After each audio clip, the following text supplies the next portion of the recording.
I was number 10 out of 11 kids, and there was always just music in the house, because when you're poor in America, back then in the 60s, radio was free, you know. So radio was always on, somebody was always singing and whistling. My mother was always singing.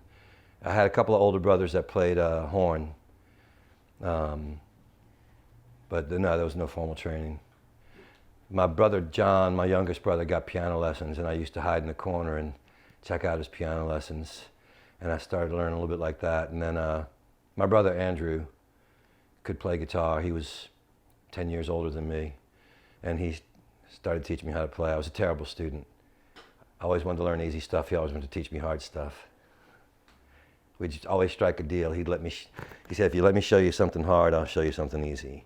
And I'd say, okay, and he'd show me something hard, and I wouldn't practice it in front of him. And as soon as he left, that's all I would practice.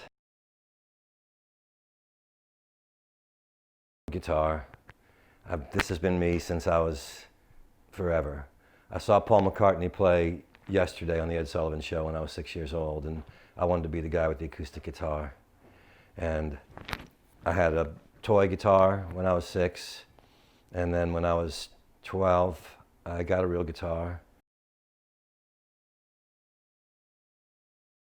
I didn't used to, but after the Katrina in 2005, I wanted to get better. I wanted to learn more about New Orleans music, because I'd been playing rock and roll for 14 years in Cowboy Mouth. So I took lessons with my friend John Rankin for about 8 years, but it was more like he wanted to learn how to write songs, I wanted to learn how to play guitar, and we just got together and talked.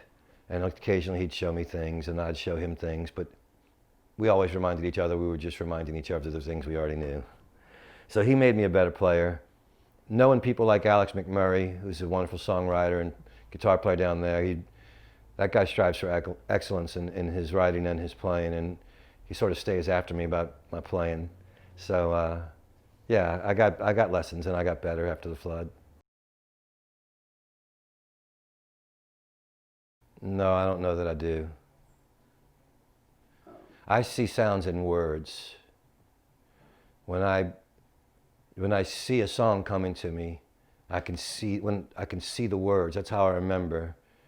You're like, I was going to play with Bonorama the other night, and Mike Mills from R.E.M. was sitting in, and they wanted to do Ohio. So I pulled it up on my phone, I looked at it, and after 30 seconds I just put it away, but I could see the lyrics and the chords as if they were there. Oh, everything, all of life, every person I meet. The rhythm of each conversation is different, and so every person's a song. And I hear them all day. I hear songs, and somebody asked me, have you started writing your next one? I was like, it's a matter of just sitting down and letting something come, because they're dropping all around me all day long. I'm singing them. Life is a song to me. That's the easy part. It's actually living the life is where things get messy. Surviving. You know, I grew up poor, scrapped my way out, survived love gone wrong, and hurricanes and floods and seizures and broken promises on and off the stage.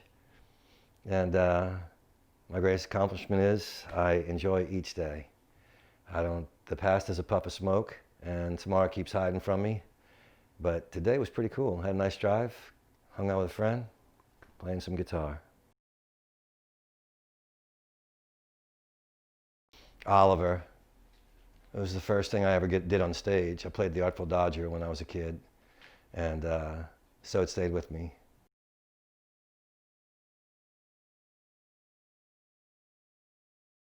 Mount Rushmore of American, well... Mount Rockmore. Or no, because it couldn't... No, because, because I mean, Woody Guthrie... You can put Leonard Bernstein, you can do... I mean, if it was the fathers, for me, it would be Woody Guthrie, Louis Armstrong, Hank Williams, and Dylan.